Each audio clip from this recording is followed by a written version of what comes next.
Wala pa man sa mundong ibabaw ang binatang si Manoy, gusto na ng kanyang ama na maging boksingero siya. Si Mang Abon kasi ay baliw na baliw sa pag-iidolo sa mga boksingerong sila Flash Ilorde, Onyok at lalong-lalo pa ang tinuturing na pambansang kamao ng Pilipinas, si Manny Pacquiao. Gusto rin naman ni Manoy ang pagboboksing. Sa katunayan, nakakasundo sila ng kanyang ama sa bagay na yon. Ang bukod tanging tutol lang sa kanila ay ang ina niyang si Aling Pasitas. Ayaw na ayaw nitong nasasaktan ang kanyang nag-iisang anak. Hanggat maaari nga, gusto na lamang ikulong ni Aling Pasitas si Manoy sa kanilang bahay. Ganun kamahal ng ginang ang binatang si Manoy, kahit na 21 anyos na ito. Mukha nang mamas boy ang binata sa paningin ng iba. Kaya naman madalas na tinutokso ang binata ng boksingerong mamas boy. Uppercut! Lintik ka! Uppercut! Hilo na yan, no? 10,000 na ang nakikita niyang lumilipad. Uppercut mo! Yung pamatay natin! Narinig ni Manoy ang sinabi ng kanyang ama. Kaya naman hindi na siya nagdalawang isip. Habang hilupa ang kalaban na mas mataas pa sa kanya dahil sa mga suntok na pinakawalan, mabilis niyang sinuntok mula sa baba at pataas. Bagsak ang kalaban niya. Sabay-sabay naman ang hiyawan ng mga tao. Marami kasi ang pumusta kay Manoy noong gabing yon. Kaya halos lahat ng nandun ay parang nanalo sa loto.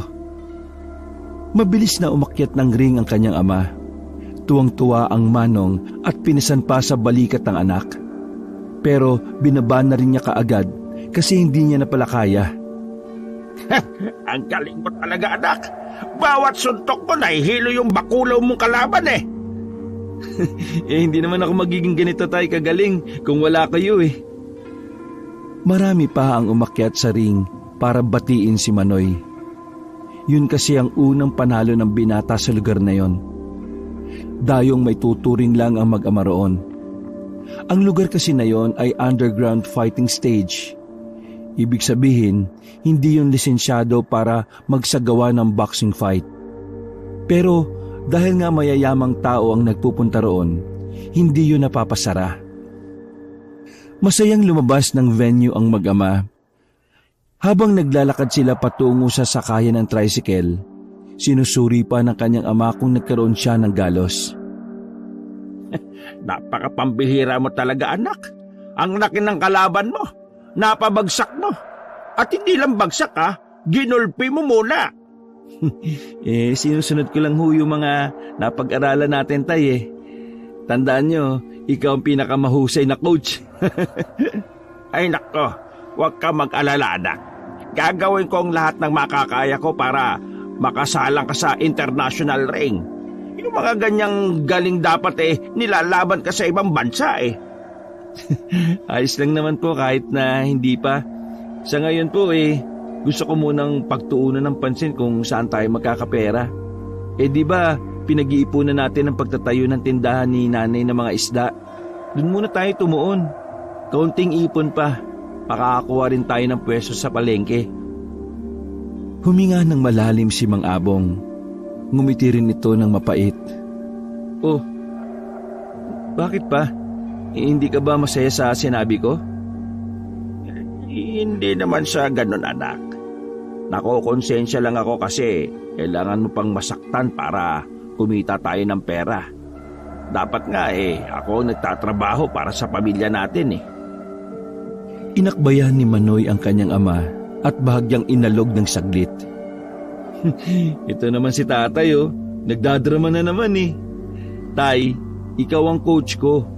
Nagtatrabaho ka rin naman eh. Team tayo. Kung wala ka, wala ako. Ang problema lang naman natin ay si nanay eh. Sana matanggap na rin niya na ito talaga ang gusto ko. Alam mo, matagal na panahon pa para maintindihan tayo ng nanay mo. Baka saka lang niya tayo maintindihan kapag naranasan na rin niya na maging boksingero. Tay naman, si nanay magiging boksingero? Lagot ka, sumbong kita dyan. Natawa na lang ang mag-ama sa mga sandaling yon. Ganun kasaya ang kanilang pagsasama, matalo man o manalo sa laban. Pagdating nila sa tricyclean ay agad na rin silang sumakay. Habang nasa biyahe at papalapit sa kanilang baryo, kinakabahan na silang mag-ama. 9:00 na kasi ng gabi nun. Sobrang late na sila para sa hapunan.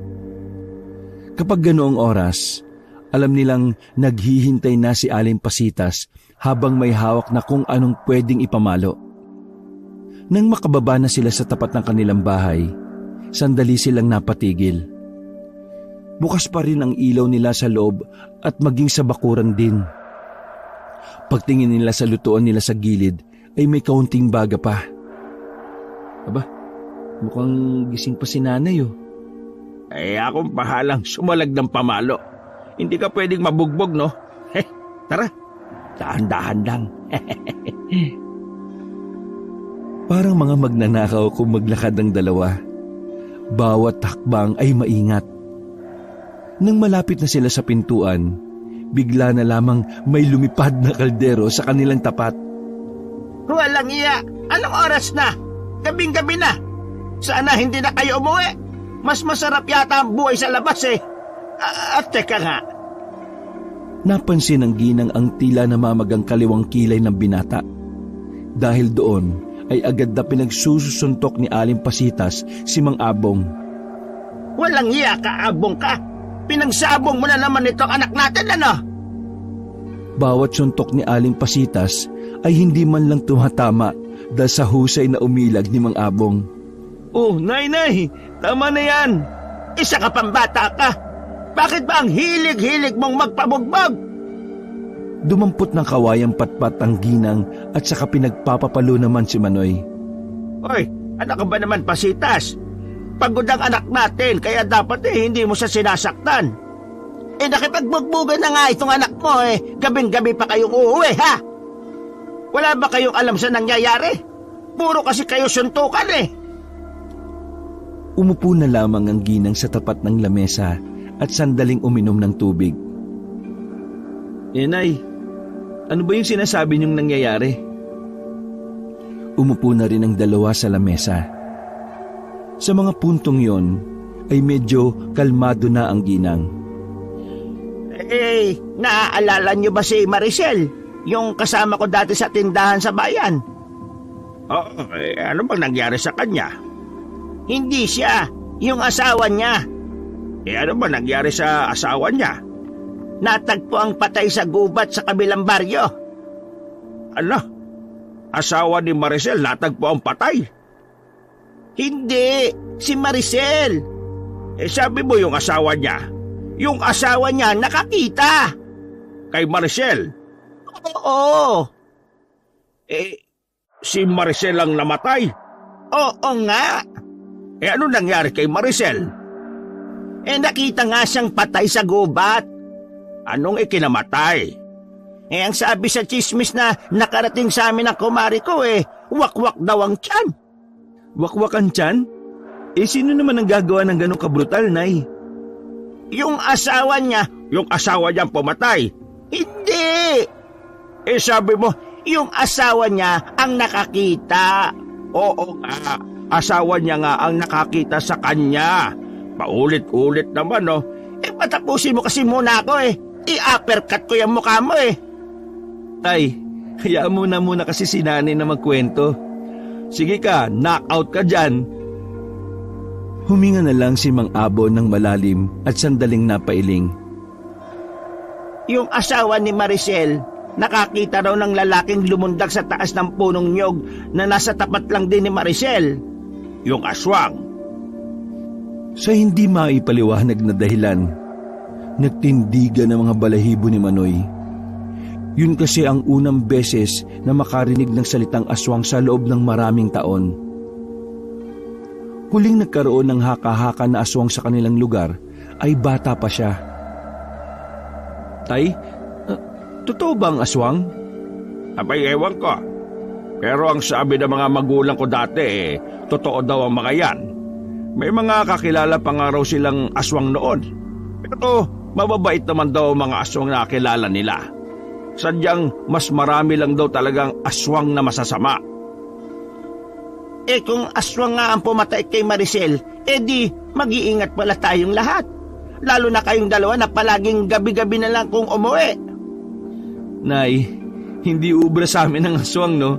Left jab ko lang mo yung mukha nun. Sabay uppercut, knockout kagad yun. Ay nako, tingnan mo yung kayabangan nitong anak mo, Abon. Tingnan mo, makikipag-boxing sa iyo ang aswang. Tutudasin ka nun gamit ang matutulis niyang kuko. Ay nako, kayang-kaya ng anak natin yon. Suntok para sa suntok. Sumuntok-suntok pa sa hangin ang Manong na parabang isang tunay na boksingero. Ganon, suntok para sa suntok pala ha. Etong suntok! Sinuntok ng ginang sa noo si Mang Abon. Tumaob ang matandang lalaki. Saka naman umalis ang ginang at nagtungo na lamang sa maliit nilang kusina. Tay, knockout ka! Agad-agad na bumangon si Mang Abon. Ay, loko ka. Pasalamat ka, mahal kita. Kung hindi, baka nilep straight kita dyan. Pinagtawanan na lamang ni Manoy ang nangyaring yon. Sa huli, pinagandaan pa rin naman sila ni Aling Pasitas. Kahit naman kasi araw-araw na naha-high blood sa kanila ang ginang, hindi pa rin naman sila pinababayaan. Pagkatapos nilang kumain ay sandali munang nagmuni-muni si Manoy sa tapat ng kanilang bakuran. Nakaugalian na rin kasi niya na tumambay doon tuwing bago matulog. Mag-isa na lamang siyang nakaupo sa hagdanan sa tapat ng pinto. Mga ilang sandali lang ay nakarinig si Manoy ng sigaw ng lalaki. Base sa sigaw ay parang humihingi yun ng tulong. Naalarma si Manoy. Maging ang ibang kalapit nilang bahay ay nabulabog din. Mga kababaryo, tulungan niyo kami! Tulungan niyo kami! Ang terminal, inatake ng aswang! Natatarantang lumabas din ang mag-asawang Abon at Pasitas. Ano ba ringay na yon? 12:00 na ba? Tay, inaatake raw ng aswang ang terminal. Nagkatinginan ang mag-ama. Pareho sila ng naisip ng mga sandaling yon. Ay, mga buwang kaya! Saan kayo pupunta, ha? Naglakad paalis ang mag-ama. Kasama ng ibang tao ay nakisabay sila sa mga yon patungo sa terminal. Nang makarating sila roon ay marami ng tao.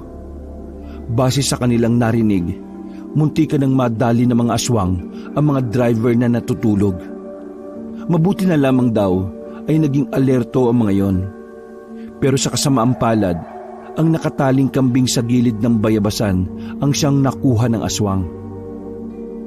Kahit gabing-gabi na, gising na gising pa rin ang lahat. Marami sa mga kalalakihan na nagpresenta na hanapin ang aswang sa area. Gusto nilang mabawi ang kambing, pero hindi na nila yun nakita pa. Sa nangyaring yon, mas lalong naalarma na ang mga residente. Marami ang dumulog sa pamunuan ng barangay para humiling ng aksyon. Pero dahil may pagkasiraulo ang kapitan, hindi yun naniniwala sa aswang. Kahit kailan talaga itong si Venida walang kwente. Kapag ako nainis dyan, tatatarin ko sa mukha yan ng straight eh. Wala tayong magagawa, anak. Siya ang nasa posisyon eh. Mas maganda niyan eh, mga residente na lang ang umaksyon. Pero grabe tay, no? Totoo nga talaga ang aswang. Ang iniisip ko lang, bakit sa dami ng baryo sa atin pa? Ay naku, hindi ko rin alam, anak. Mabuti pa eh, tanungin natin yung aswang kapag nakita natin siya. Tay naman, no? Kinakausap na maayos, parang timang to. Biro lang. Baka kasi natatakot ka sa aswang eh. Ako? Matatakot? Kahit magsuntukan pa kami magdamag. Ay, anak, huwag kang pakampante ha. Hindi yun tao. Tay, mas may isip at matalino ang tao. Hindi tayo dapat natatakot sa aswang.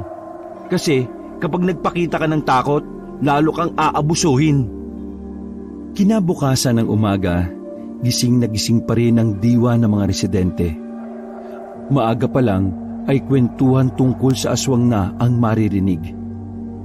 Walang humpay ang mga boses ng mga tsismosa sa daan. Isa na nga roon ay ang nanay ni Manoy na si Aling Pasitas. Nakagawian na kasi ng ginang na sa tuwing may malaking paksa sa kanilang baryo, hindi pwedeng wala siya sa usapan. Habang nagkakape si Manoy sa tapat ng kanilang bahay, napadaan ang kanyang kaibigan na si Vino. Si Vino ang kababata niya na talaga namang bilib na bilib sa kanya. Idol siya ng kaibigan pagdating sa pakikipagsuntukan. Kung minsan nga, gusto na ring maging boksingero ni Vino. Ang kaso nga lang, ay ayaw naman itong mabugbog. Pre! Dahan-dahang inilapag ni Manoy ang tasa ng kape. Sinenyasan niya ang kaibigan na may daladalang pandesal. Agad namang tinalo ng binata ang mababa nilang bakod. Uy pre, nabalitaan ko sa bayan nanalo ka raw kagabi Pinabagsak mo yung malaking kalaban mo. Pambira ka naman. Nalaman mo na kaagad yun? Baliw ka bali. Nandun si Tito kagabi nanood. Pumusta nga yun sa'yo Kaya ito, maraming pandesal ang binili sa akin. Ay, uy pre, congrats Ang galing mo talagang sumuntok Maganang-ganon ka pang araw Oh, galing. May aksyon pang kasama habang nagkukwento ang binatang si Vino. Natawa na lamang sa kanya si Manoy dahil sa pinaggagawa niya. Grabe din yung kalabang ko na yun, no? Buti nga magalang sa kila yung tinamo ko Alam mo, kung hindi ko naunahan yun, nako, mauuna ako sa langit. Teka, pingi nga niyan. Dami mo sinabi, hihingi ka lang pala. Inabot naman ni Vino ang 2 pirasong pandesal. Siya nga pala. Nabalitaan mo ba yung nangyari kagabi? Oo nga Di ba nanalo ka nga? Baliw, hindi yun. Yung sa terminal. Terminal? Ano namang meron doon? Yung laban ko sa bayan, nalaman mo, tapos yung nangyari dito sa terminal, hindi mo alam. Magtatanong ba ako kung alam ko? Ang sinasabi ko ay yung nangyari sa mga tsuper sa terminal, pre. May nangaswang doon kagabi. Kinuha nga yung kambing Gagi! Nangaswang? Bakit? Buntis ba yung kambing? Ha? Buntis lang ang inaaswang, di ba? Baliw. Kahit naman ano pwedeng aswangin Sabi nila totoo? Talagang nangyari yan? Saan ka ba nakatira? Bakit hindi mo alam to? Pasensya ka na pre, pero hindi ko talaga alam Jesus, pambira ka naman Daming nagkalat na tsismosa, wala kang narinig ni isa. Sandaling nanahimik si Vino. Tila ba malalim ang iniisip nito. Kinalabit siya ni Manoy para tanungin kung anong problema. Dati kasi may sinasabi sa akin yung lolo ko tungkol sa aswang. Sino, si Lolo Goryo mo? Oo, pero hindi kami naniwala sa kanya Alam mo naman di ba na may diferensya si Lolo Goryo sa isip? Kaya hindi namin pinapansin. Pero nung bago siya namatay, sabi niya sa amin buhay pa raw yung hari ng mga aswang. Isang hari daw na naghahanap ng mga magiging kawal. Ha? Hari ng aswang? May hari pa pala sila? Ewan ko. Yun ang sabi ni Lolo Pero, gusto mo sumama? Saan? Puntahan natin yung tambayan ni Lolo nung matino pa siya. Yung bahay niya sa gubat. Buhay pa ba yung bahay na yun? Yung huling punta natin dun maliliit pa tayo. Sama ka ba? Naiintriga kasi ako dun sa aswang Wala naman akong gagawin ngayon Pero ano bang oras? Mamayang hapon, mga alas 5. Hindi kasi ako makalis ng bahay ng maaga. Sige. Hatid mo na muna yung dala mong yan. Nagmamadaling makalabas ng bakuran nila si Vino. Noong mga sandaling yon, aminado si Manoy na talagang naiintriga din siya sa aswang. Gusto niyang malaman kung ano ba talaga ang itsura, ano ang kilos at kung gaano kadelikado. Pagkatapos niyang mag-almusal, diretso na siya sa likuran ng kanilang bahay. Naroon ang punching bag niya na nagsisilbing praktisan. Sumuntok-suntok muna siya, pero ang utak niya ay nakatuon pa rin sa aswang.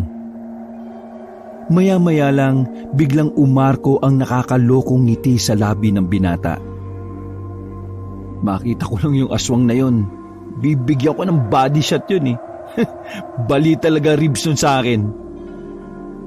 Ay, makikipagsuntukan ka sa aswang?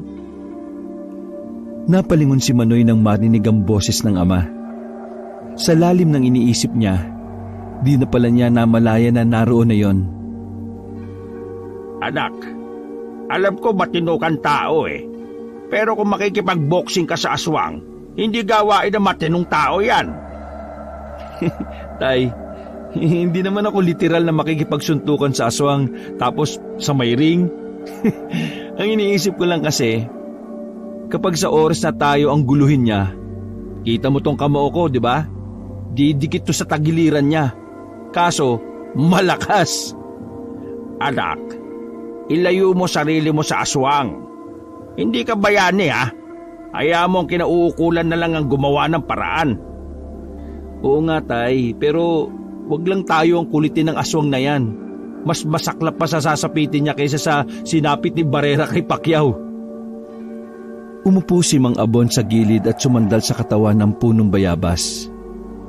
Pinanood na lamang siya nitong bugbugin ang punching bag na kung makakapagsalita lamang, baka umiiyak na yon at nagmamakaawa. Sa lakas kasi ng suntok ni Manoy, talagang yayanigin ng sino mang makakatikim sa kanya. Yun ang dahilan kung bakit madalas siyang nananalo sa boxing. At sa puntong yon, gusto niyang gamitin ang kanyang lakas sa kakaibang nilalang. Mabilis na lumipas ang mga oras. Sumapit na rin ang hapon. Nakabihis na rin ng maayos ang binata. Hindi kasi ito nalabas ng bahay ng mukhang dugyot. Para sa kanya, di bali ng magaang mukha, wag lang mukhang gusgusin. Uy, tagal mo naman. Kanina pa ako dito oh. Pasensya na. Alam mo naman, kailangan ko munang gawin lahat ng gawain sa bahay eh. Lintik naman kasi ang tiyuhin at nanay mo eh. Ginagawa kang katulong. Aperkatin ko kaya yung tito mo nang makita niya. Nagsimula ng maglakad ng dalawa. Hindi naman kalayuan ang kanilang pupuntahan. Pero dahil matagal na noong huli silang nagpunta roon, medyo kakapain pa nila ulit ang daan. May liwanag pa naman nang nasa kagubatan na sila. Kampante lang ang dalawa dahil malapit lamang naman ang gubat sa kanilang baryo. Nang medyo napapalayo na sila, meron silang naamoy na kakaiba. Masangsang, masakit sa ilong at parabang may nabubulok. Sandali silang napaatras. Pasalubong kasi sa kanila ang hangin na may kasamang amoy. Sakit sa ilong pre, ang bakul. May nabubulok yata, pre. Oh, tapos lalapit pa tayo. Pre, doon lang naman yung daan. Ano ka ba? Singutin mo na lang para mawala na rin yung amoy. Masasanay ka rin. Umiling na lamang si Manoy habang nakatakip ng ilong. Tiniis na lamang niya ang kaunting amoy na lumulusot pa rin sa ilong niya. Nang makalapit na sila, kinagulat ng dalawa ang kanilang nakita. Isang kambing na wasak ang tiyan at wala ng buhay ang nadatnan nilang nabubulok. Inuuod na ang katawan nito. Nagmamadali silang makalayo roon at saka nagsuka-suka. Langya pre, iyon yata yung kambing na kinuha ng aswang eh. Oh, sigurado ka ba? Sabi nila, itim na kambing. Di ba itim yun? Baka yun na nga. Bilisan na lang natin. Baka mamaya nandito pa yung aswang. Mabilis na naglakad ang dalawa. Madilim na ang paligid na makarting sila sa pamilyar na bahay. Maliit lang naman ang bahay. Halos 3 taon na rin mula nang huling matirhan yon. Kaya naman marami nang gumagapang na halaman sa paligid nito. Ganun pa man, hindi nagpapigil si Manoy at Vino. Gusto kasi nilang magkaroon ng kaalaman sa aswang. At mangyayari lang yon kapag nabasa nila ang mga libro ng lolo ni Vino. Tinulak nila ang pinto. Nang ayaw mabuksan, sinapak ni Manoy ang nangangalawang ng doorknob. Sira ulo ka, bakit mo sinuntok? Para mabilis.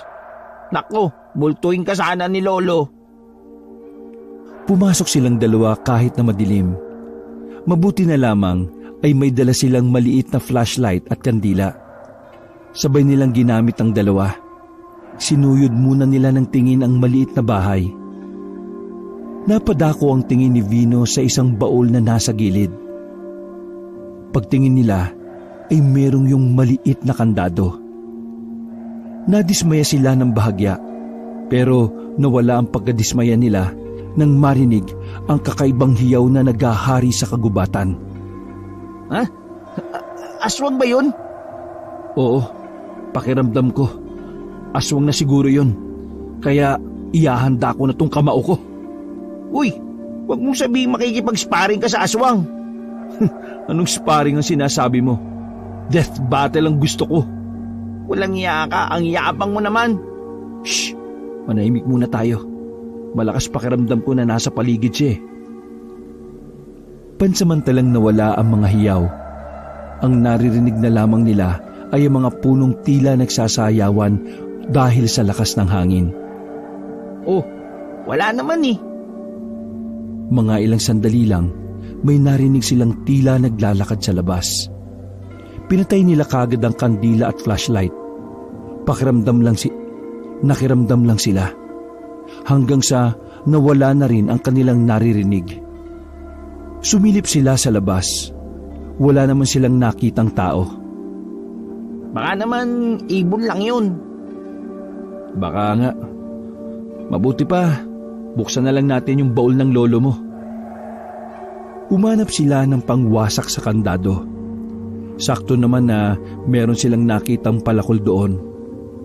Malakas na tinaga ni Manoy ang kandado. Agad din naman itong nawasak. Sabik ang dalawa na binuksan ng baul. Kaso, nang mabuksan nila yon, bra at panty na sobrang luma lang ang nakita nila roon.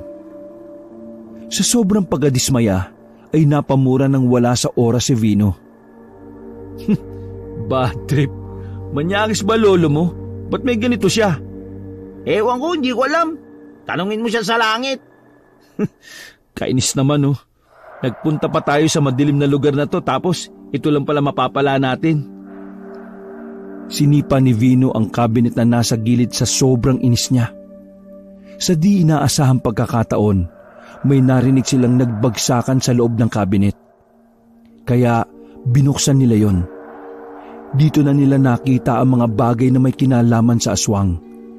Mga libro, mga kagamitan at kung ano-ano pa.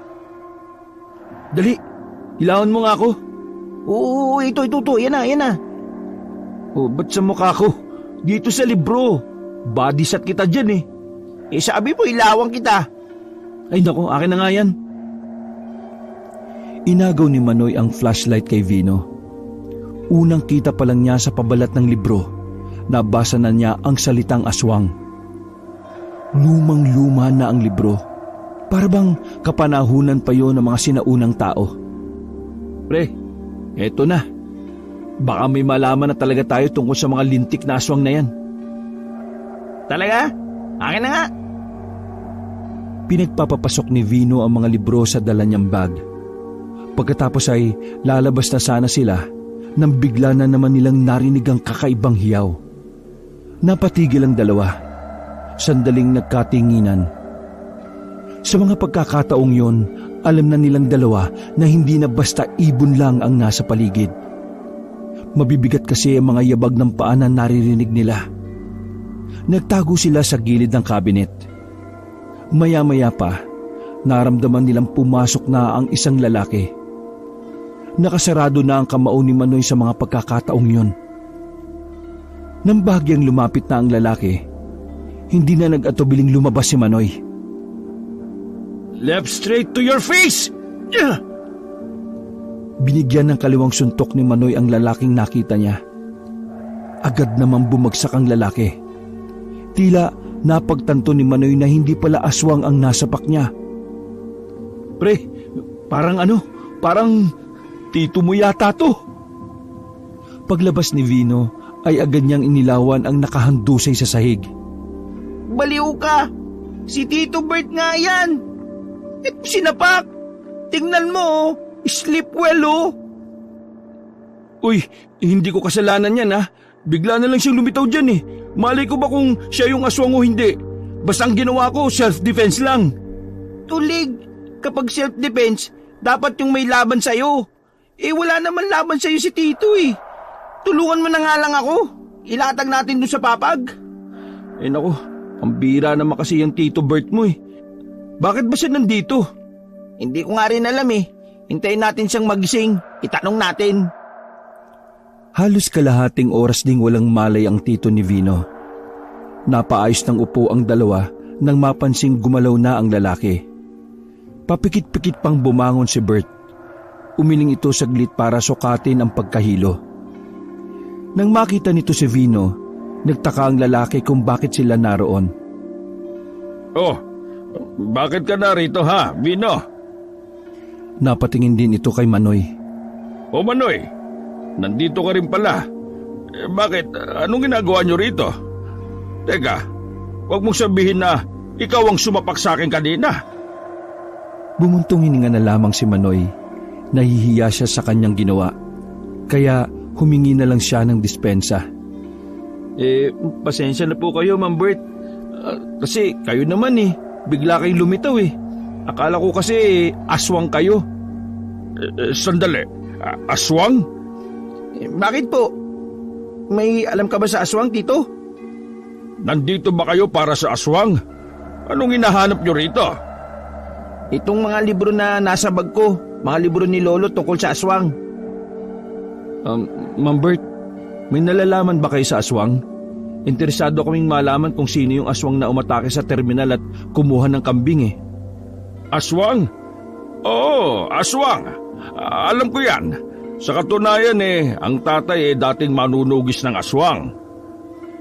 Kinabigla ni Vino ang kanyang narinig. Buong buhay niya kasi ay hindi niya kailanman nalaman na ganun pala ang kanyang lolo. Manunugis si Lolo? Teka naman, bakit hindi ko yata nalaman yan, Tito? Dahil hindi niya yung sinasabi sa iba.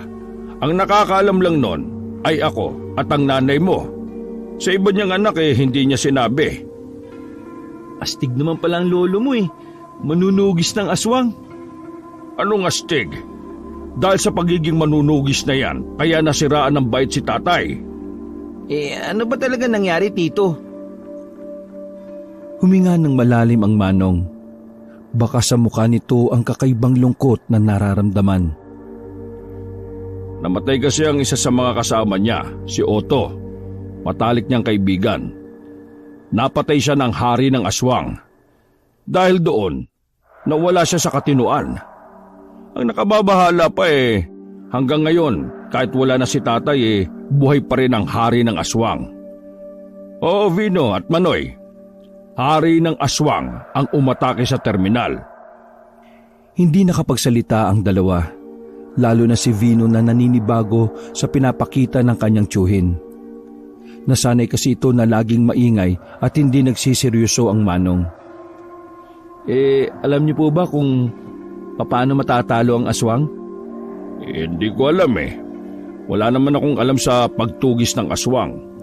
Nandito lang ako para sana magpahinga. Dito ako nagpupunta kapag magulo ang isip ko Bakit, Tito? May problema ka ba?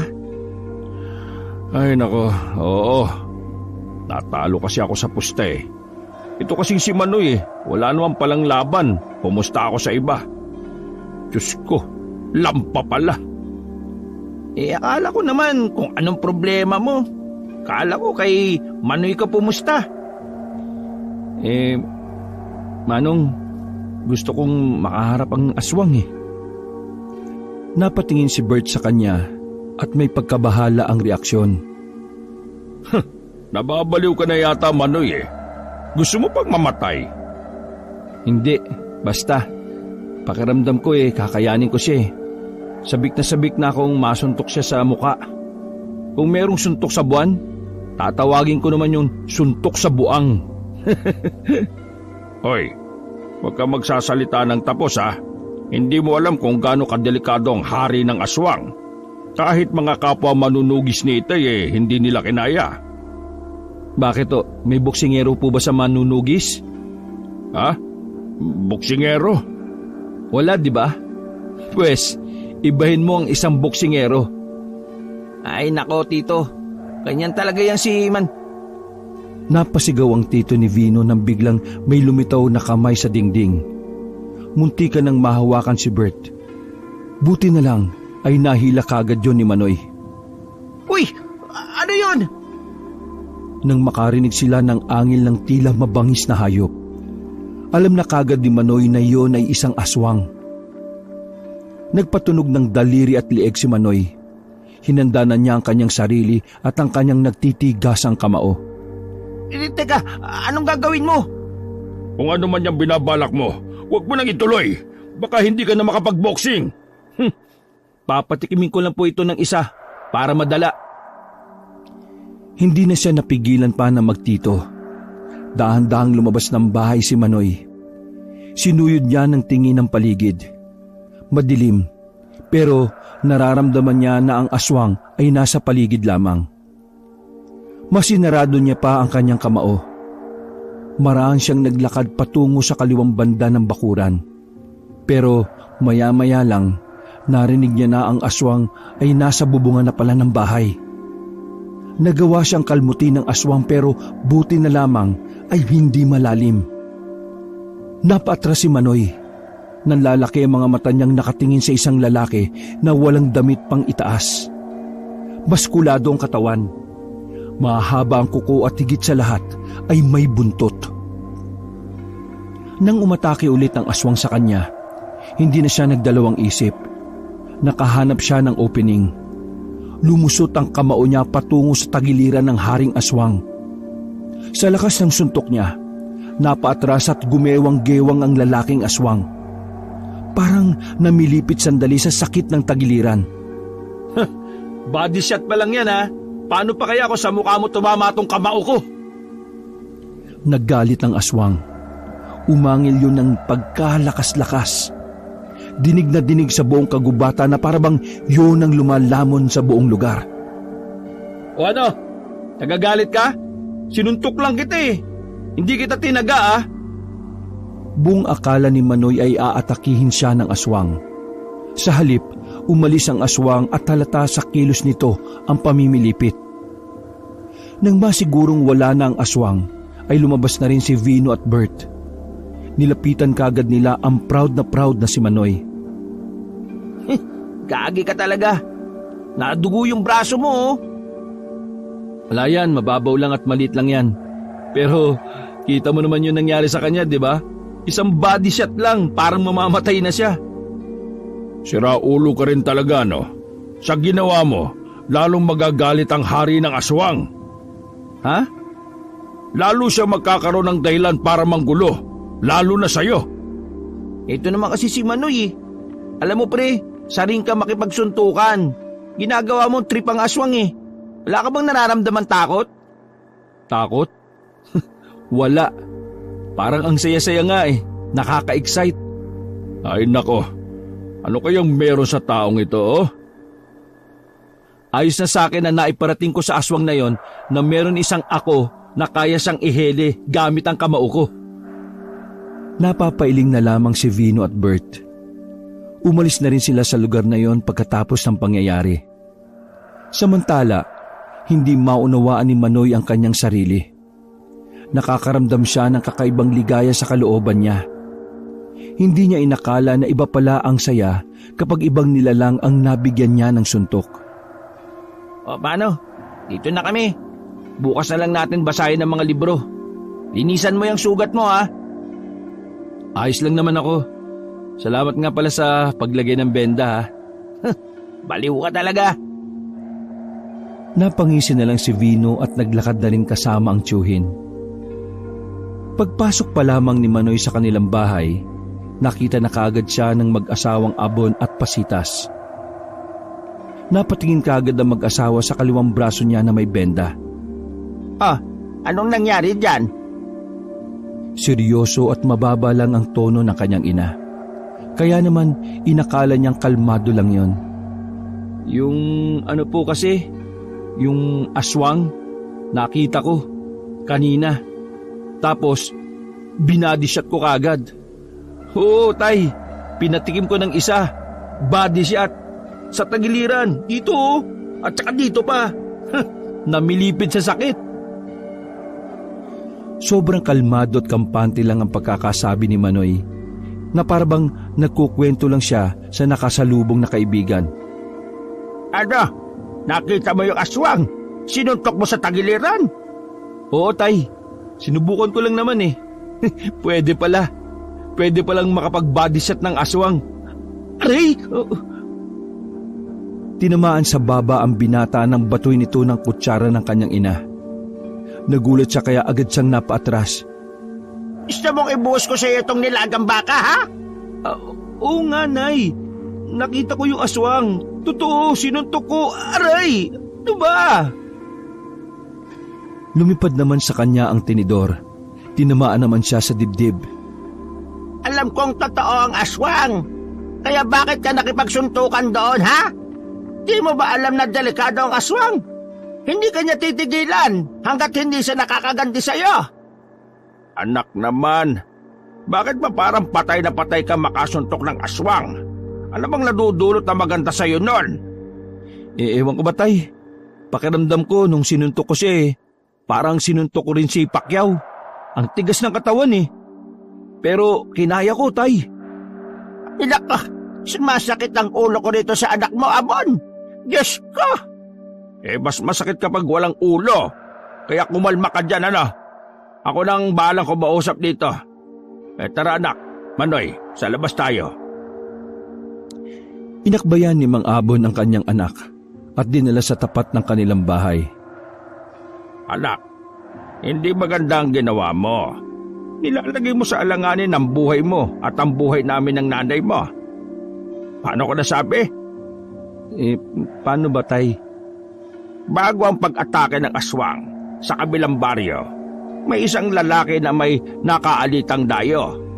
Yung dayo na yon, yun pala yung aswang. Anong ginawa ng aswang? Tinigok ang nakaalitan. Dinamay pa ang mga anak. Buti na buhay pa ang bata. Buti na buhay pa yung mga bata. Akala ng iba normal na away. Pero sabi ng mga anak, aswang ang umatake sa kanila. Ngayon lang ito kumalat. Kasi yung kapitan sa kanila, hindi pumayag na kumalat sa iba ang nangyari. Pero dahil maraming chismosa sa mundo hindi na nila napigilan. Tay, sinasabi mo na ba talagang delikado ang aswang? Delikadong delikado, anak. Sabi pa nga ng matatanda matagal ng problema ang aswang na yon. Wala ka pa. Wala pa kami ng nanay mo. Ibig sabihin, matagal nang nabubuhay ang aswang na yon. Kaya anak, napakalabong matalo mo yun sa suntukan. Pasuntok ka pa lang, naakalmot ka na. Tingnan mo nangyari sa'yo. Alam mo tawag dyan? Ano po ba, tay? Katangahan. Grabe ka naman, tay, sa akin. Sa buhay, anak, dapat alam mo rin kung kailan ka aatras at kailan ka lalaban. Huwag tayong makipaglaro kay kamatayan. Namatay ka, anak, kahit ang Diyos hindi ka kayang buhayin. Sa mga sinabing yon ng kanyang ama, ay naging malinaw para sa kanya ang ilang bagay. Doon lamang niya napagtanto na ang aswang na kanyang sinuntok ay hindi talaga pangkaraniwan. Bumuntong hininga na lamang si Manoy. Alam naman kasi niyang mali siya. Pero hindi talaga nawawala ang saya sa kalooban niya sa tuwing inaalala ang nangyari. Kakaibang ligaya talaga ang dulot ng reaksyon ng aswang nang makatanggap iyon ng suntok. Tinapik siya ng kanyang ama at bumalik na rin yon sa loob ng kanilang bahay. Naiwang mag-isa si Manoy sa bakuran. Napatingin siya sa kanyang kamao. Nararamdaman niya na may iba pang rason kung bakit siya naging boksingero. Kinaumagahan, maaga na namang nagtungo ang binata sa likod bahay. Pinagbalingan na naman niya ang punching bag na gawa sa buhangin na inilagay sa sako. Bumabao ng kanyang kamao sa sako sa tuwing sinusuntok ito. Para bang lahat ng inis niya sa buhay ay inilalagay niya sa kamao. Kailangan ko mag-ensayo pa. Baka makasagupa ko pa ulit yung aswang na yun eh. Kailangan ko ipakita sa lahat na talagang matigas si Manoy. Huminga siya ng malalim. Nakita niya sa labas ng bakuran ng kanyang kaibigan na si Vino. May dala na namang itong supot ng pandesal. Oh, ano na naman? May dala ka na naman tinapay? Pwede bang dito muna ako? Nagbubunganganan naman si nanay eh. O sige, pasok. Oh, wag dyan. Dun sa harap. Wala na, nakapasok na ako eh. Umupo si Vino sa tabi ng punong bayabas habang nanguya ng tinapay. Problema na naman yan, no? Hirap kapag wala kang tinapos eh. Mamaliitin ka nila, lalo na si nanay. Pre, turuan mo nga ako magboxing. Total, idol naman kita eh. Sandaling tumigil si Manoy sa pagsuntok sa punching bag. Huwag mo sabihing susuntukin mo nanay mo. Sira ulo to. Malamang hindi, no? Kahit ganun si nanay eh, ganun talaga yun. Gusto ko lang matuto magboxing. Gusto kong kumita ng pera sa pakikipagsuntukan. Oh, tingnan mo tong pangako. Tingnan mo. Hindi pantay, di ba? Pero hindi ko na napaayos. Ganyan ang nangyari sa akin nung una kong laban. Pre, Alvino, nagbo-boxing ako hindi dahil para kumita ng pera. Oo, kailangan ko ng pera. Kasi di ba, kukunan namin ng pwesto si nanay sa palengke. Pero ang rason talaga kung bakit, dahil ito ang kumukumpleto sa sarili ko. Pakiramdam ko kapag wala akong nasasapak, parang nangihina ako eh. Pera? Maghanap ka ng ibang trabaho. Huwag ang boxing. Kasi kung papasukin mo ang sport dahil sa pera, mahihirapan kang maging successful pare. Dahil ang sport, dapat mahal mo talaga ang ginagawa mo. Kumagat na lamang ng tinapay si Vino. Kahit na paano ay nahimasmasan na rin siya dahil sa mga sinabi ni Manoy. Maging masaya ka na lang na may kaibigan ka na boksingero, no? Na nangangarap makapambugbog ng aswang. Lintik na yan. Yang ka na naman eh. Pasensya na pre ah. Pero pakiramdam ko talaga may iba akong paggagamitan ng kamao ko eh. Oo, sa sarili mo muka. Teka lang. Hatid ko muna to sa bahay. Napangisi na lang si Manoy sabay suntok saglit sa punching bag. Pinagpatuloy na lamang ni Manoy ang kanyang ginagawa. Pagkatapos niya ron, ay tinawag siya ng kanyang ama para bilangin ang naipon nilang pera. Isang laban at panalo na lang anak. Siguradong mabibili na natin yung pwesto para sa nanay mo sa palengke. Hindi na siya po pwesto sa kung saan-saan. Wala pa bang gustong lumaban sa akin, Tay? Anong balita sa mga kakilala mo? Wala ba silang itatapat? Nangangati na tong kamao ko eh. Oh, relax lang. Pupuntahan naman ako noon kapag meron na eh. Tumangon na lamang si Manoy. Sabik na siyang sumabak ulit dahil para sa kanyang ina ang magiging laban niya. Walang magawa si Manoy noong araw na yon. Maghapon lamang niyang pinagsusuntok ang punching bag sa likod ng bahay. Nakailang buhat na rin siya ng barbell na gawa sa 2 malaking lata na may semento. Kinagabihan, hindi pa nakakauwi ang kanyang ina na si Aling Pasitas. Sandali namang umalis si Mang Abon para sunduin ang asawa sa palengke. Naiwan na naman si Manoy sa kanilang bahay. Sa sobrang bagot ng binata, lahat na ng kahoy ay sinibak niya.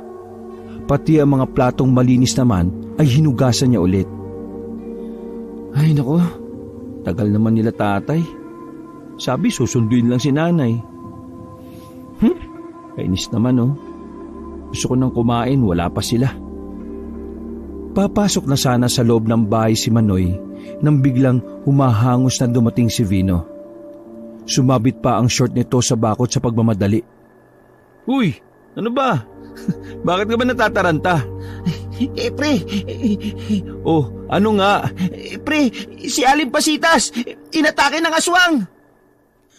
Nang marinig yun ng binata ay otomatikong kumabog ang kanyang dibdib. Nakasalubo ko sila, pre. Sinakay na ng tatay mo yung nanay mo. Papunta sila sa ospital.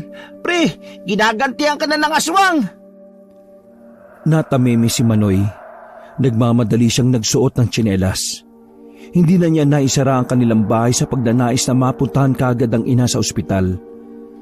Nakapara naman agad sila ng masasakyan na tricycle. Wala pang 10 minuto ay nakarating na rin sila sa ospital. Naabutan ni Manoy ang kanyang ama na nasa gilid ng hallway.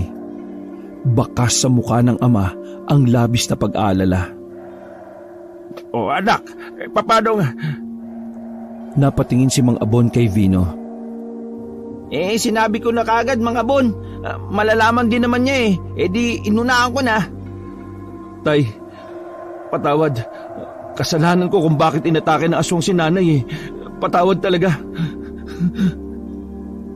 Maiyak-iyak ang binata habang nakalood sa harapan ng ama. Para kang tanga. Tumayo ka nga dyan.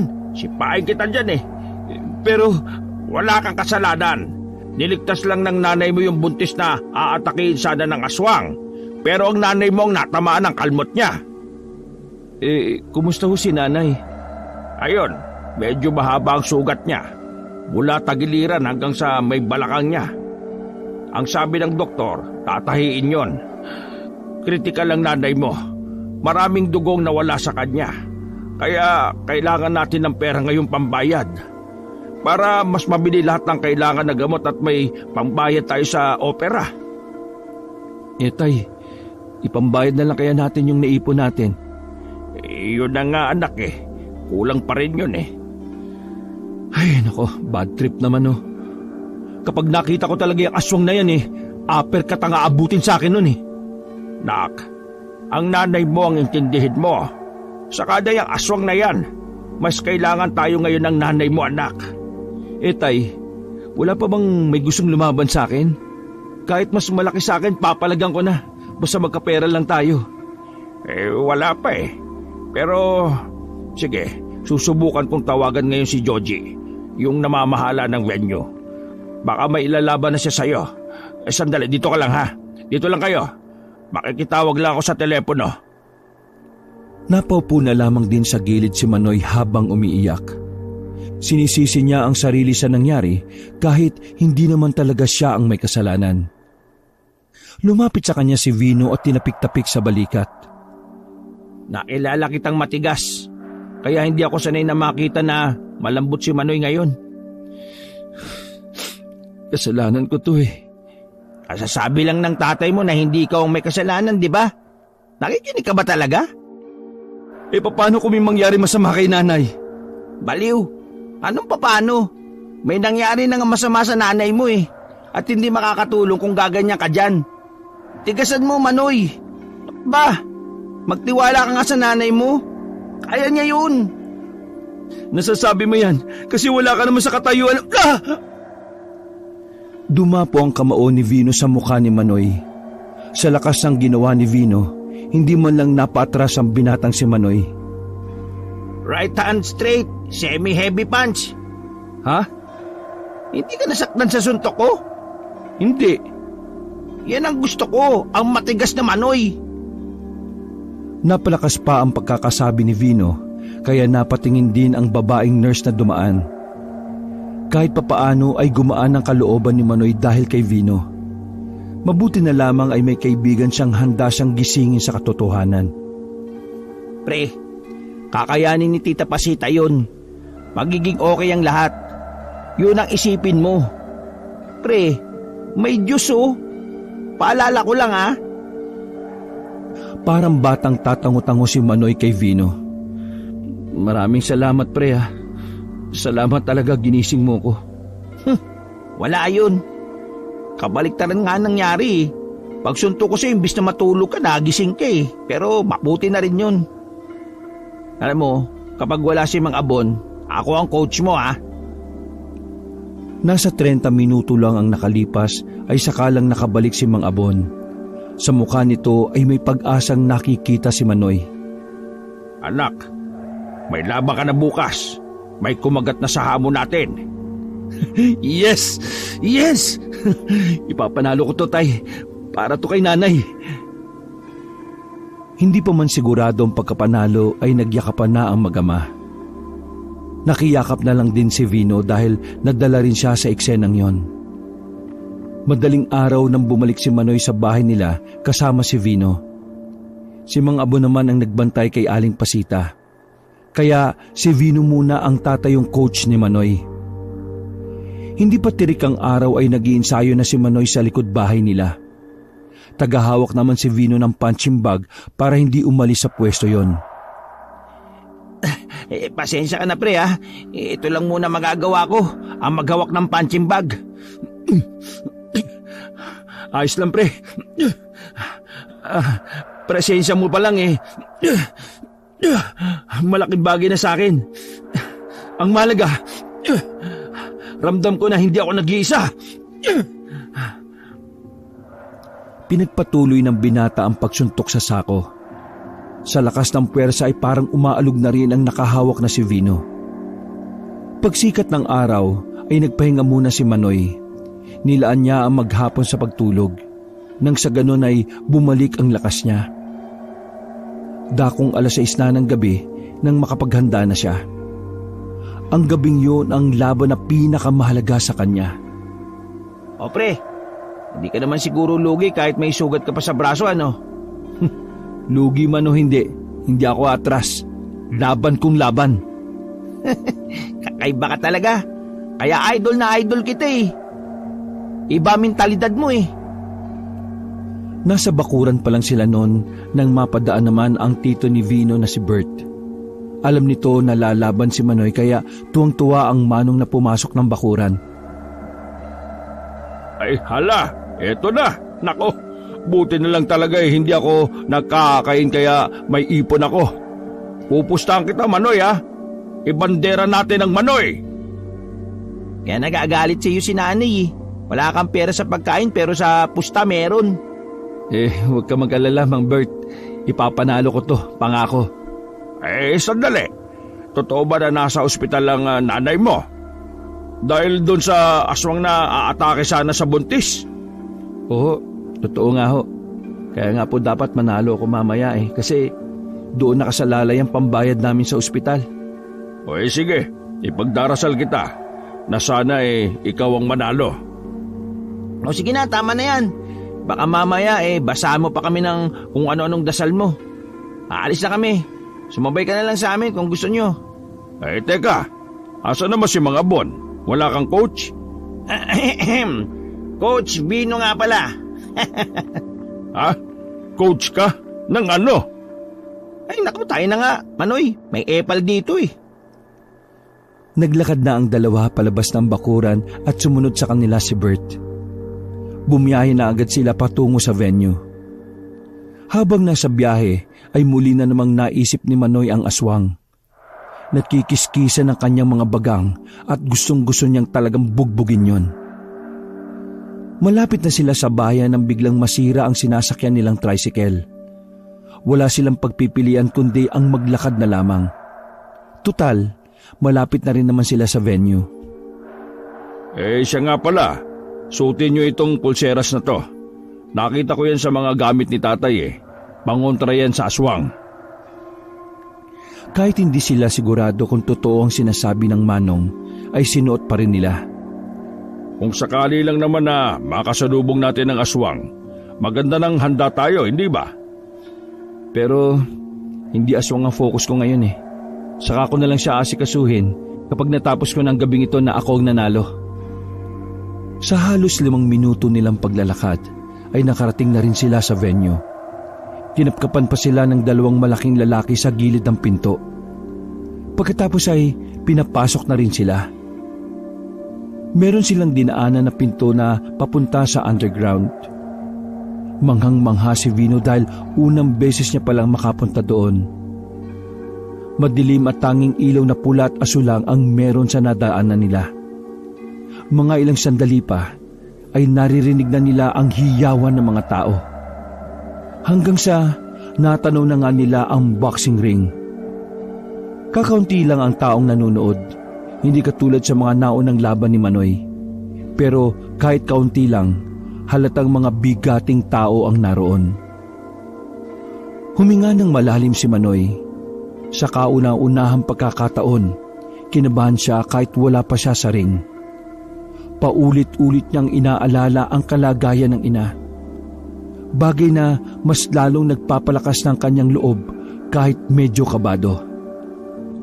2 laban pa bago ang laban ni Manoy. Matagal-tagal pa ang kanyang hihintayin. Naiinip na nga si Vino sa mga oras na yon. Pre, matagal pa ba? Kanina pa tayo dito ah. Ang aga natin tapos mamaya pa pala laban mo. Ang sabi kasi ni tatay dapat una ako eh. Hindi ko alam kung bakit parang ako yung huling laban eh. Hindi kaya kanina pa tapos yung laban mo? Na-default ka? Hindi no. E di sana nilapitan na ako ng nag-aasikaso rito. Oh, sige. Hintayin na lang natin. Sabik lang siguro talaga ako na mag-coach kahit wala naman akong masasabi. Sandali lang. Magbabanyo lang ako. Tumayo sa kinauupuan si Manoy. Naglakad siya sa isa pang iskinita na madilim din. Dahil abala sa iniisip, hindi niya napansin ang isang lalaking nakabanggaan niya. Matangkad ang lalaki, mas malaki ang katawan kumpara sa kanya. Hindi niya gaanong maaninagan ang muka dahil kulay pula ang ilaw. Pasensya na ho kayo, hindi ako nakatingin eh. Tiningnan lang siya ng lalaki na parabang sa tingin pa lang ay pinagagalitan na siya. Umalis din ang lalaki pagkatapos. Ang angas nun ah. Mingi na nga ako ng pasensya eh. Maglalakad na sana ulit siya nang bigla siyang nakaramdam ng kakaiba. Parang palagay niya, nakita na niya ang lalaking yon. Parang kilala niya ang presensya ng lalaki. Nagpunta na lamang si Manoy sa banyo. Dumagdag pa sa isipin niya ang misteryosong lalaking yon. Halos 4 na oras ang hinintay nila na matapos ang mga naunang laban. Dumadami na rin ng dumarami ang taong nagpapasukan para manood. Habang nasa gilid, may lumapit na lalaking incheck kay Manoy. Binulong ng lalaki na hindi na makakarating ang dapat ay makakalaban niya. Ha? Bakit ganun? Nandito na ako tapos hindi siya makakarating? Sayang naman yung oras ko. Huwag ka alala. Ngayon lang, merong isa lalaki gusto ikaw lalaban. Ikaw ba papayag? Tayo laban 2. Kahit sino pa yan lalabanan ko. Kailangan ko ng pera, no? Hindi pwedeng masayang ang pagod ko sa mga pagsasanay at pagpunta rito tapos wala akong laban. Kailangan ko ng pera. Ilang sandali lang muling nagkailaw na ang ring. Naghihiyawan na rin ang mga tao dahil marami talaga ang pumusta sa kanya. Pre, basta ganito lang ang itatak mo sa utak mo ha. Wag kang makikinig sa sasabihin ng iba. Ilala kita, madali kang maapektuhan ng salita. Kaya focus ka lang ha. Focus sa kalaban mo. Huwag kang masyadong kakagat sa mga paglusob niya. Isa sa mga atake niya, malamang bitag. Kaya dapat maingat ha. Hintayin mong makampante yung kamao niya. Ano, naintindihan mo ba ako? Langya ka. Pwede ka na talaga maging coach ha? Mamaya muna ako purihin. Mag-focus ka lang muna sa kalaban. Isipin mo, para ito sa nanay mo. Umakyat na rin ng ring si Manoy. Mga ilang sandali lang din, umakyat na rin ng isang lalaki na pamilyar sa kanya. Hindi siya maaaring magkamali nun. Yun ang lalaki na nakabanggaan niya sa daan. Ang hindi niya lang maintindihan, parang may kakaibang amoy ang nanggagaling sa lalaki. Hindi niya matukoy kung mabaho ba o ano. Basta parang malansa. Pinag-touch glove na silang dalawa. Masama ang tingin sa kanya ng lalaki. Parang nag-aapoy ang mga mata. Habang si Manoy naman, pakiramdam niya ay nakaharap na talaga niya yon. Hindi pa tumutunog ang bell, sumugod na kagad ang lalaki. Napunta sa sulok si Manoy. Pinagsasasalag niya ang lahat ng suntok na mula sa kalaban.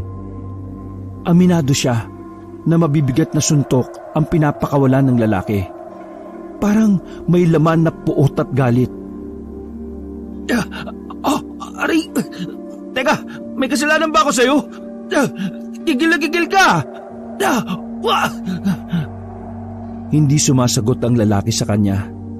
Nakatuon lang yon sa pagsuntok sa kanya. Nakakuha ng tiyempo si Manoy. Nakapunta na siya sa gitna ng ring. Pagbitaw niya ng kaliwang suntok, nagulat siya nang biglang nakailag ng pagkabilis-bilis ang kalaban niya. Nanlaki ang mga mata niya. Maging ang mga taong nanonood ay hindi makapaniwala na may taong ganun kabilis umilag. Lintik ka! Tao ka ba? Isang suntok ang lumapat sa mukha ng binata. Napaatras siya at napakapit sa ring. Pero sinundan kagad siya ng kalaban niya. Tinadtad siya ng suntok.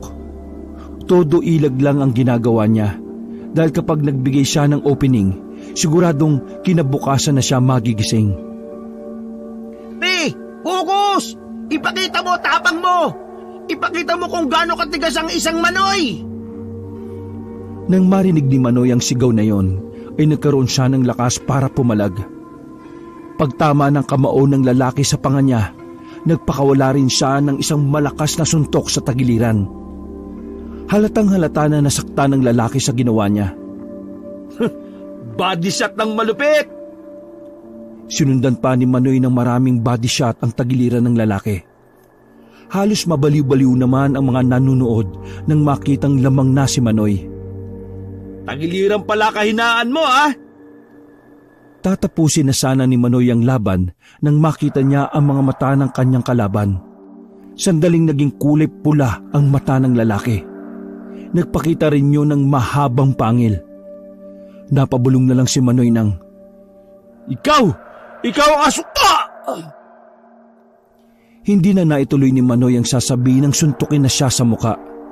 Doon niya na lamang napagtanto na kaya pala masyado mabigat ang kamay ng kalaban niya. Isa pala itong aswang. Ang aswang na namilipit sa sakit noon ng sintok niya sa tagiliran. Ang aswang na sinasabing hari. Sunod-sunod na suntok ang tinanggap ni Manoy. Lahat ng iyon ay diretso sa kanyang muka. Napapahawak siya ulit sa tali ng ring. Hindi na rin makasuntok. Ang tanging na lamang niyang nagagawa ay ang piliting makailag. Manoy! Lumaban ka! Para ito sa nanay mo! Bakit ka ba nagkakaganyan? Lumaban ka! Pagsuntok ulit ng aswang sa kanya ay tuluyan na siyang tumumba. Wish ito! Manoy! Tumayo ka! Tatayo pa kaya yan? Ang lambot na! Nagbilang na ang referee. Nabuhayan ng loob si Vino nang makitang tumayo ulit si Manoy. Lalaban pa ako. Sakto naman na tumunog na ang bell. Agad na nilapitan ni Vino si Manoy para turuan ang gagawin. Uy! Dari! Ibagalaw mo ngayon, ah. Ganito kasi, oh. Aswang. Ha? Aswang ang kalabang ko. Siya yung hari ng aswang. Pero tatalunin ko siya. Pagbabayarin ko siya sa ginawa niya sa nanay ko. Uy! Focus lang, ah. Nilalamo ka na naman ng emosyon, eh. Uy! Dito ka muna! Visit naman to, tumayo ka agad, oh. Wala nang nagawa pa si Vino nang tumayo na si Manoy. Parang wala lang nangyari. Nawala na kaagad ang pagkahilo nito at maliksin na ulit. Kapansin-pansin naman na parang nagulat ang kalaban niyang aswang. Hindi siguro inakala na ganoon kalakas ang katawan ni Manoy. Manda ka sa akin. Isang malaking pagkakamali mo na pinaalam mo sa akin kung sino ka. Pagtunog ng bell ay sumugod kagad si Manoy. Maraming suntok kagad ang pinakawalan niya. Kahit mabilis umilag ang aswang, ay mabilis ding sinundan niyo ni Manoy. Para to sa nanay ko! Pagsuntok niya ng kaliwa sa tagiliran, natumba ang aswang at namilipit sa sobrang sakit. Nagbilang kagad ang referee. Hindi na nakabangon ang lalaki kaya si Manoy na ang diniklarang panalo. Sobrang ingay na sa venue. Hindi na magkarinigan dahil lahat ay nagdiriwang. hindi tuloy nila narinig ang sinisigaw ni Manoy. Umalis na kayo! Aswang tong kalabang ko! Umalis na kayo! Walang nakakarinig sa kanya, kaya maya-maya lang, biglang bumangon ang lalaking aswang. Nagulat ang referee nang makitang unti-unting nagbago ang anyo ng lalaki. Mas lumaki ang katawan nito. Lumabas pa ang buntot at pumangit din ang muka. Dinakma ng aswang ang referee. Buti na lang ay nilusob ni Manoy ang aswang kaya nabitiwan nun ng referee. Nagsimula ng mataranta ang mga tao noong mga sandaling yon. Kanya-kanya ng takbo. Maging ang tito ni Vino ay nakitakbo na rin palabas. Nilabas mo rin ang tunay mong anyo. Ganyan ang gusto ko. Ibuhos mong lakas mong aswang ka. Dahil ipapatikim ko sa'yo ang suntok ng pogi. Unang umatake ang aswang. Medyo nahirapan si Manoy. Dahil bukod sa sumusuntok din ang aswang, humahampas pa ang buntot nito kay Manoy. Alalahanin mo yung binasa natin sa libro tungkol sa aswang, ha? Nandun ang kahinaan yan. Habang sinasalag niya ang atake ng aswang, iniisip niyang mabuti kung saan sa mga nabasa niya ang pwede niyang gamitin. Maya-maya pa, tinanggal na ng aswang ang gloves. Lumabas na ang mahahabang kuko nito. Pinagkakakalmot nito si Manoy. Tinamaan si Manoy sa dibdib pero pilit niyang binabaliwala yon. Tinamaan pa siya sa braso kung saan nandun pa rin ang una niyang sugat. Bisit, hindi ko maalala. Tandaan mo, kailangan mong mabuhay. Bukas makakabayad na tayo sa ospital. Walang silbi yun kung wala ka na. Para bang nabuhayan na naman ng dugo si Manoy. Nagmamadali siyang makadistansya sa aswang. Napatingin siya sa ibaba. Naalala na niya kung saan niya pwedeng birahin ang aswang na yon. Duguan na ang binata pero nagagawa pa rin niyang makakilos na maayos. Kaya naman, sinamantalanan niya nang nasa maayos na estado pa siya. Umanda ka ngayon. Ianda mong itlog mo. Kasi ngayon, ayos lang ang low blow. Nagpadula si Manoy palapit sa aswang. Nang makalapit na sa harap, ay nag-uppercut siya sa itlog ng aswang. Uppercut na suntok para sa itlog na mabubugok! Yeah! Tumba ang aswang habang nakahawak sa pagitan ng kanyang mga hita. Hindi pa nakontento si Manoy. Pinagsusuntok pa niya yun sa sikmura hanggang sa sumuka na yun ng maraming dugo. Nang hindi na gumagalaw ang aswang, hinipo na ni Manoy ang leeg nito. Wala ng pulso doon. Pero para sigurado, binayagan niya ulit ito. At hindi na ngayon tumugon pa. Umakyat ng ring si Vino. Binuhat niya si Manoy kahit na mas malaki pa si Manoy sa kanya. Panalo ka, pre! Wala talagang tatalo sa idol kong ito! Wala na, pre. Patay na ang aswang na problema ng baryo. Pagkatapos ng laban na yon, parang lantang gulay na napaupo na lamang si Manoy. Samantala, kinuha naman ng mga bouncer ang bangkay ng aswang. Binigay yon sa organisasyon ng mga manunugis para sunugin. Nawala ng malay si Manoy dahil sa dami ng kalmot na tinamo niya. Sa kanya lang din kasi naramdaman ang sakit nang matapos na ang suntukan. Kinabukasan ay nagising si Manoy. May mga benda na ang ibang parte ng katawan niya. Sa gilid niya ang kanyang ama na nakangiti. Proud ako sa iyo, nak. Sobra. Tay, nasan si nanay? Sinong bantay niya? Nandun si Coach Vino. Pinabantay ko muna kasi kailangan din naman kitang alagaan. Tay, maraming salamat ah. Tapos na po ang problema natin. Ayos din ang nanay mo. Naayos na ang pagkakatahi sa kanya. Niyakap na lamang na matandang si Abon ang kanyang anak. Samantala, kakaibang ligaya naman ang nadama ni Manoy. Para siyang nabunutan ng tinik sa lalamunan. Makalipas ang ilang araw ay nakalabas na rin ang kanyang ina. Magkakasama sila sa isang hapagkainan habang nanananghalian. O anak, kapag ayos ka na dadalhin na kita sa Maynila, ha? May gustong kumuha sa'yo na promoter eh. Uy, ayos yan pre. Nako tito, baka mapanood na natin to sa TV. Oo nga, Vino. Sana magdilang anghel ka. Nay, Tay, Vino, hindi na po ako magbo-boxing. Napag-isipan ko po na maghanap ng mas magandang trabaho para mabili na natin yung pesto para sa... Aray ko naman! Bigla na namang lumipad ang kutsara sa mukha ni Manoy. Buang ka pala eh. Kung kailan papayag na ako, saka ka naman titigil. Abi, sira ulo ka talagang tao ka. Malapit ka ng sumikat. Gusto mo lumubog ka na kagad? Napatakbo na lamang sa labas si Manoy nang makitang hawak na ng kanyang ina ang kaldero. Natawa na lamang si Vino at Mang Abon. Hindi man nila nabili ang pwesto sa palengke, ang mahalaga na lamang kay Manoy ay magkakasama silang lahat.